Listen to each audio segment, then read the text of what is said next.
Hi friends, আমার আরও একটি নতুন ব্লগে তোমাদের স্বাগত জানাই। তো দেখো, আজ আমি বেরিয়ে পড়েছি আমার বাবার বাড়ি যাওয়ার উদ্দেশ্যে।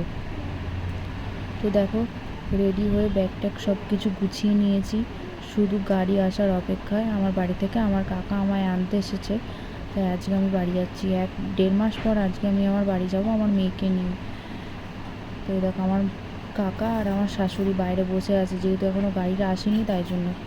তো দেখো, গাড়ি এসে গেছে, আমরা গাড়িতে উঠে পড়েছি, মেয়েকে আমার কোলে নিয়ে নিয়েছি। অনেক কটা ব্যাগ হয়ে গেছে। তো চলো, রাস্তায় যেতে যেতে তোমাদের সাথে কথা বলি।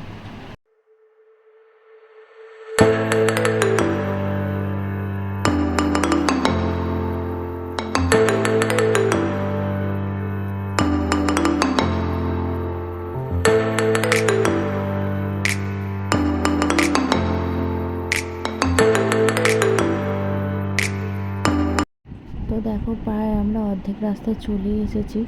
আমার শ্বশুরবাড়ি হচ্ছে সাঁকরাইলে আর আমার বাবার বাড়ি হচ্ছে বাগনানে। দেখো, আমার মেয়ে আমার কোলের মধ্যে শুয়েই আছে। মেয়ে আমার কোলের মধ্যে ঘুমাচ্ছে। এটাই ভাবছিল যে মেয়ে ঘুম থেকে উঠে পড়লে আমি কী করতাম মেয়েকে নিয়ে ওই গাড়ির মধ্যে রাস্তায়। তো দেখো, বলতে বলতেই আমরা চলে এসেছি বাগনানে। বাগনানে আমরা পৌঁছে গেছি। এই ব্রিজ থেকে নামলেই সামনে আমার বাড়ি। তো দেখো, আমরা বাড়ির রাস্তায় চলে এসেছি। আজকের ভিডিওটা এই পর্যন্তই। যদি ভালো লেগে থাকে তাহলে একটা লাইক, কমেন্ট, শেয়ার করে দেবেন।